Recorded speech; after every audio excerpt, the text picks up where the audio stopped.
Last video में Faraday law of electromagnetic induction हम discuss कर चुके हैं। Faraday law of electromagnetic induction,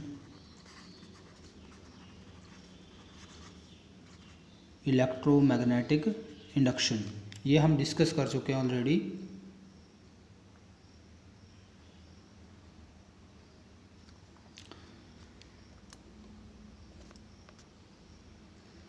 तो आज हम डिस्कस करेंगे various method of producing EMF. Various methods of inducing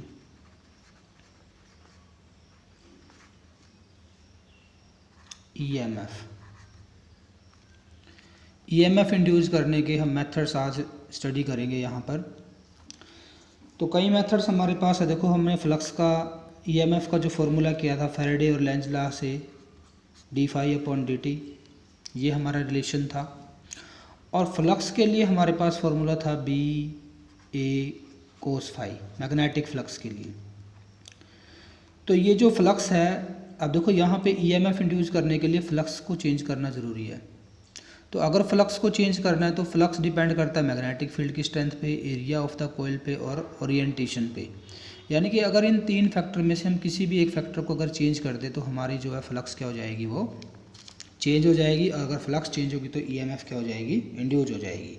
तो ये डिफरेंट मेथड्स हमारे पास हो गए ईएमएफ इंड्यूस करने के। तो इसके साथ साथ एक मेथड और हमारे पास है, मोशनल ईएमएफ हम यहाँ पर स्टडी करेंगे। यानी कि फ्लक्स को कैसे चेंज कर सकते हैं, by changing the magnetic field.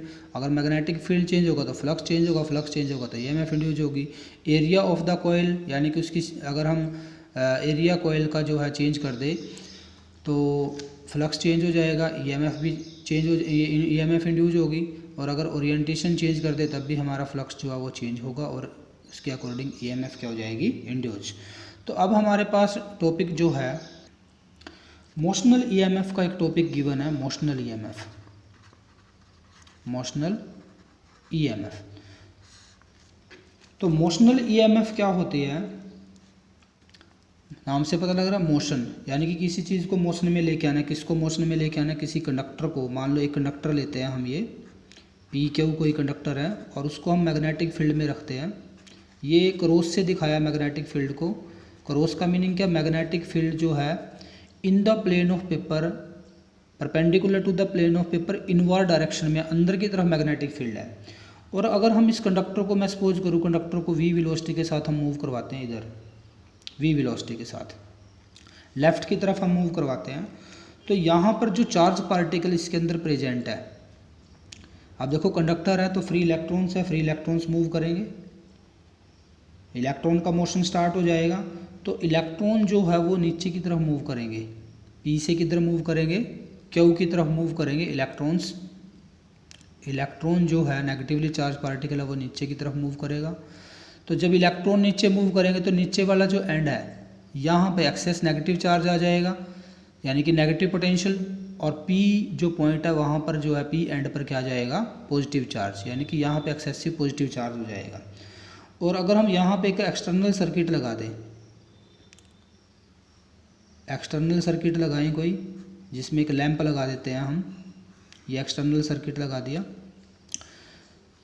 तो जैसे ही कंडक्टर मूव करेगा ये लैंप जो है ये ग्लो करना शुरू कर देगा। तो ये जो यहाँ पर पोटेंशियल डिफरेंस सेटअप हो गया है, एक तरह की ईएमएफ सेटअप हो गई है। तो ये जो रोड है एक सेल की तरह काम कर रही है और इसके दोनों टर्मिनल के बीच के पोटेंशियल डिफरेंस को क्या बोलते हैं हम, ईएमएफ। कब, अगर मान लो मैं इस बल्ब को यहाँ पर नहीं लगाता हूँ तब, लेकिन अगर इसको लगा दिया तब ये टर्मिनल पोटेंशियल डिफरेंस हो जाता है। तो यहाँ पर जो ये रोड के अक्रॉस जो एक P एंड है वहाँ पे जो पॉजिटिव पोटेंशियल आया और नेगेटिव पोटेंशियल जो Q एंड पर आया है, उसके डिफरेंस की वजह से एक ईएमएफ जो है दोनों पॉइंट्स के बीच में सेटअप हो जाता है due to the motion of conductor in magnetic field, uniform magnetic field. तो इस इंड्यूस्ड ईएमएफ को बोलते हैं हम क्या, मोशनल ईएमएफ। तो अब मोशनल ईएमएफ का अगर हम फॉर्मूला डिराइव करें, देखो इलेक्ट्रॉन नीचे मूव कर रहा है तो पॉजिटिव चार्ज किधर मूव करेगा, ऊपर की तरफ मूव करेगा, ठीक है। तो करंट की डायरेक्शन अगर देखें, पॉजिटिव एक्सटर्नल सर्किट के अंदर करंट इस तरह से मूव करेगा, लेकिन कंडक्टर के अंदर करंट की डायरेक्शन क्या होगी, Q से P की तरफ, यानी कि यहाँ पे क्यू पॉइंट है, यहाँ पे पी पॉइंट है, तो करंट की जो डायरेक्शन आएगी कंडक्टर के अंदर क्यू से किसकी तरफ आएगी, पी की तरफ आएगी। ठीक है, ये आपको याद रखना है, क्योंकि ये जो कंडक्टर है अभी के सेल की तरह काम करेगा, यानी कि पी क्यू को रिप्लेस करके यहाँ पे हम एक सेल लगा सकते हैं, ये पी और ये क्यू। तो आउटसाइड बैटरी के जो है करंट की डायरेक्शन पॉजिटिव से चलती है। यहाँ पे अगर एक इलेक्ट्रिक बल्ब लगा होता और इधर से बैटरी के नेगेटिव टर्मिनल से एंटर कर जाएगा, तो अंदर जो करंट की डायरेक्शन आएगी वो किससे, क्यू से पी की तरफ होते हैं। सेम यहाँ पे किसके केस में आएगा, इस रोड के केस में आएगा। तो मोशनल ईएमएफ के लिए अगर हम यहाँ पे फॉर्मूला डिराइव करें तो हमें पता है जो चार्ज पार्टिकल है, अगर मैं सपोज करूँ क्यू चार्ज था यहाँ पर, ये चार्ज पार्टिकल जो मूव करेगा वो मैग्नेटिक फील्ड के अंदर कितना फोर्स एक्सपीरियंस करेगा, F is equal to q v भी हम कर चुके हैं, ये फोर्स एक्सपीरियंस करेगा। B magnetic field, v velocity of charge particle, और क्यू जो है चार्ज पार्टिकल है। तो इतना जो है फोर्स चार्ज पार्टिकल एक्सपीरियंस करेगा। अब अगर मैं ये सपोज करूँ इस कंडक्टर की जो लेंथ है, पी क्यू की जो लेंथ है वो एल लेंथ है, और चार्ज जो है पॉजिटिव चार्ज, उसको टोटल जो डिस्प्लेसमेंट कवर करना है वो एल डिस्प्लेसमेंट कवर करना है। तो बैटरी को मीनिंग एक तरह से यहाँ पे वर्क डन कितना आएगा, चार्ज को, पॉजिटिव चार्ज को, प्लस क्यू चार्ज को क्यू पॉइंट से पी पॉइंट तक मूव करवाने के लिए कितना हमें वर्क डन करना पड़ेगा। ये वर्क डन कितना आएगा, फोर्स इंटू डिस्प्लेसमेंट हो जाएगा। फोर्स इंटू क्या हो जाएगा, डिस्प्लेसमेंट एल। अब देखो फोर्स इंटू डिस्प्लेसमेंट हमने लिया है, एफ की वैल्यू हमारे पास है क्यू वी बी, इंटू में क्या हो जाएगा एल। और अगर मैं यहाँ से निकालता हूँ work done per unit charge, ये टर्म निकालते हैं, तो work done per unit charge क्या होगा, ईएमएफ के इक्वल आएगा, इंड्यूस्ड ईएमएफ।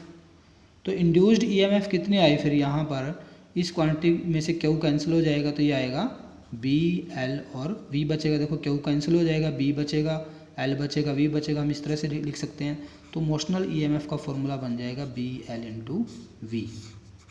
तो ये जो ईएमएफ आएगी, this EMF is known as motional EMF. और अगर हमें करंट फाइंड आउट करना है तो करंट कितना आएगा, इस ईएमएफ को अगर हमें रेजिस्टेंस गिवन है आर, जो ये पूरा लूप हमारा है, पी यहाँ पे क्यू रख देते हैं, ये पी क्यू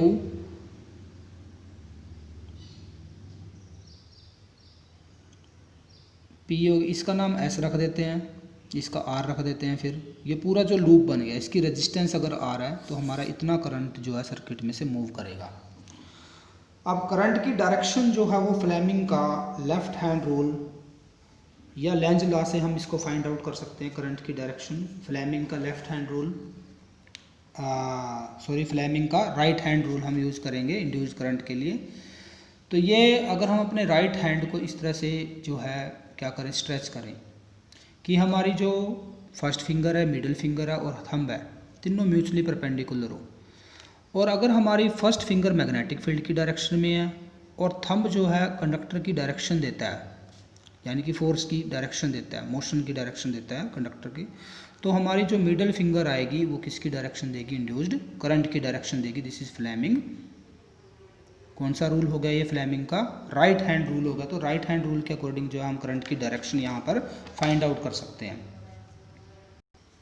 तो मोशनल ईएमएफ के बाद हमारा नेक्स्ट जो टॉपिक है that is eddy current. Eddy current का टॉपिक है, ये भी इसी टॉपिक से रिलेटेड है। तो जो इसको हम फोकॉल्ट करंट भी बोलते हैं, एडी करंट का दूसरा नाम जो है वो फोकॉल्ट करंट है। फोकॉल्ट करंट भी बोलते हैं इसको, क्यों, क्योंकि जो फोकॉल्ट जो साइंटिस्ट था उसने इसके बारे में इंफॉर्मेशन दी थी, एडी करंट के बारे में। तो एडी करंट होता क्या है, देखो अभी तक हमने इंड्यूस्ड करंट की बात की थी, एडी करंट भी एक तरह का इंड्यूस्ड करंट ही है। अब देखो इंड्यूस्ड करंट की हमने बात की थी किसी वायर के अंदर, अब तक करंट हमने किस में से मूव करवाया, किसी वायर में से। हम according to Faraday law of electromagnetic induction, जब भी किसी लूप को हम मैग्नेटिक फील्ड के अंदर मूव करवाते हैं, किसी मैग्नेटिक फील्ड में जब किसी करंट लूप को हम मूव करवाएंगे तो इसके अंदर एक करंट इंड्यूस हो जाता है, उस करंट को बोलते हैं induced current. But eddy current क्या आ गया अब यहाँ पे, अगर इस वायर की जगह हम एक बल्क पीस ले लें मेटल का, कैसा पीस ले लें, बल्क पीस ऑफ मेटल, और उसके अंदर से हम मैग्नेटिक फ्लक्स को चेंज करवाएं, या इस बल्क पीस को मैग्नेटिक फील्ड के अंदर से हम इसको क्या करवाएं, मूव करवाते हैं, तो मैग्नेटिक फ्लक्स जो है इसमें से क्या हो जाएगा, चेंज। और जब मैग्नेटिक फ्लक्स चेंज होगा तो इसके अंदर भी एक जो है करंट जो है इंड्यूस हो जाएगा, जो करंट किसकी तरह नज़र आएगा, एडीज की तरह। यानी कि जैसे पानी के अंदर पत्थर फेंकते हैं और उसके अंदर जो है विरलिंग एडीज वाटर के अंदर प्रोड्यूस हो जाते हैं, सेम इसी तरह का करंट जो है बल्क पीस ऑफ मेटल के अंदर प्रोड्यूस हो जाता है, जिस करंट को बोलते हैं हम क्या, एडी करंट। तो एडी करंट की डेफिनेशन यहाँ से कर सकते हैं हम। तो डेफिनेशन देखिए एडी करंट की, eddy current are the currents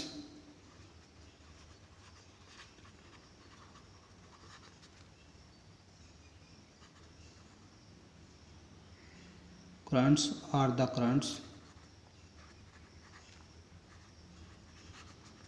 induced in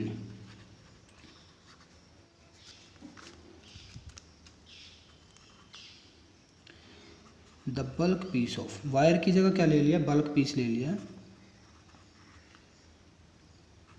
of a conductor, conductor के अंदर, बल्क पीस ऑफ कंडक्टर के अंदर, when the amount of magnetic flux linked with the conductor changes।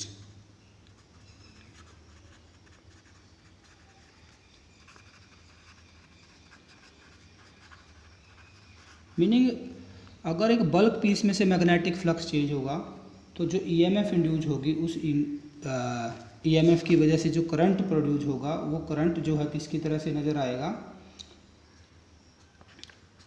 The flows of current